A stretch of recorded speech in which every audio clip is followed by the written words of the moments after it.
Now this is a brief overview here of another Egyptian tomb that was on exhibit for a while, and we'll let you decide whether the display here is tacky or whether you think it's entirely fitting, although Egypt insists that a lot of these treasures were stolen from her by archaeologists.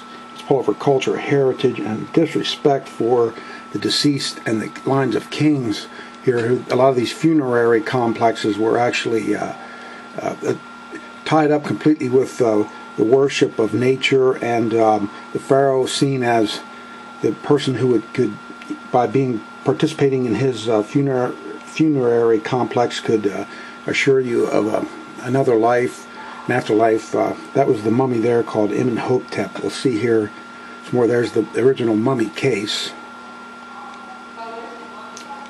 There is Then-Hotep. And these were the objects found there in the tomb. This is the skull here.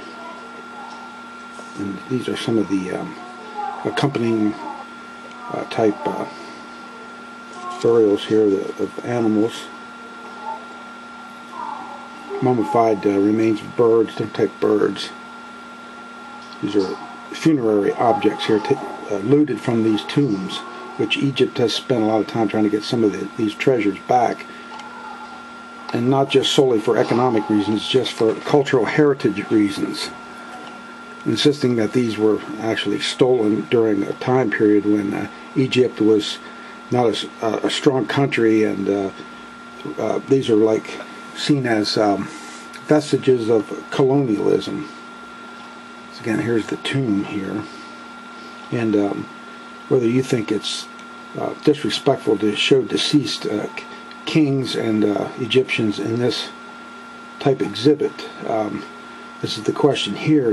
Each person has to answer it for themselves, or whether they think it's more educational, or should a body be exhibited like this for, even if it is educational. Now here we just have some extinct birds here. We're going to show the passenger pigeon here, mixed with some Egyptian thing. We're also going to show the Carolina Parokeet here. Show some of the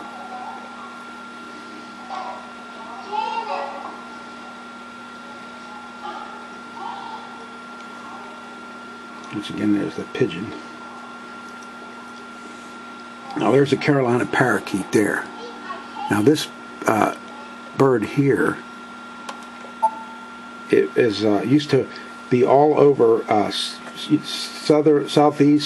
southern Ohio, but it became extinct due to they think it may have been a climate change, as well as being hunted, and it lost its habitat due to farmland. But this is called the Carolina Parokeet. At one time inhabited most of southern Ohio.